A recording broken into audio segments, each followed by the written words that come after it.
Hey guys, ChrisFix here, and today I'm going to show you how to replace the differential fluid in your car or truck using common hand tools. First thing to do is get our safety glasses on, and it's very important that you change the gear oil every 50,000 miles or so, or 25,000 miles if you tow a lot. That way you don't wear out the bearings and the gears, which are expensive to replace. So let me show you how to do this quick and easy. So first, lay down your oil absorbent mat and then get your catch pan under the diff. Now, before draining the diff, always remove the fill plug first, which is back here behind the differential. And this takes the square end of a 3/8 inch extension, so break it loose. Good, now loosen it up and then remove the fill plug completely. Now we could go and drain our differential, but as you can see, there's no drain plug here, because why make it easy? Instead, we have to remove all these individual bolts to pull the cover off to drain it. So start with the top center bolt and break it loose, but don't remove it. The trick is to keep only this bolt in, and you're gonna see why in a second. So completely remove all the other bolts that are holding the cover on.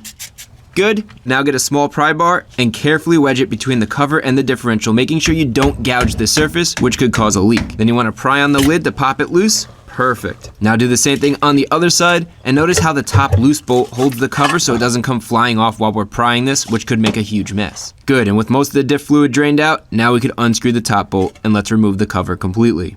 And as we let that drain, let's go and install the new gasket on our cover.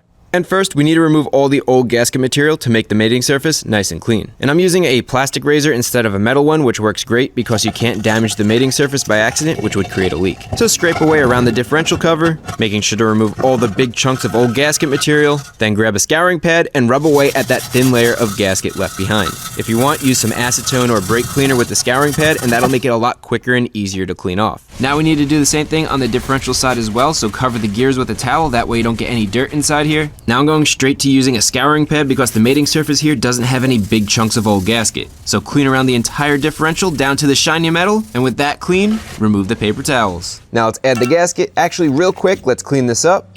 Much better. Okay, now we can go and install the gasket. And I'm gonna be using a cut gasket, and to make cut gaskets seal better, I like to use a cut gasket coating. So just put a thin bead around the gasket and spread it out to cover the entire gasket surface. Then flip the gasket and do the same thing to the other side. Now this coating is designed to fortify cut gaskets and help them seal better. That way if there's any minor imperfections in the mating surfaces, it won't leak. So be sure to coat the entire gasket surface. Beautiful, now the gasket won't fall off and this will be easy to install. Okay, so now you can get the diff cover in place, then hand tighten all 10 bolts in a crisscross pattern so they're nice and snug. Then we can torque the bolts to spec in a crisscross pattern so the cover evenly seals against the differential.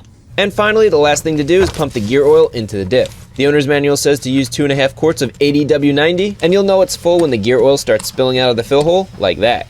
Now let's clean that up, then reinstall the fill plug and torque it to spec. And that's all there is to changing the differential fluid.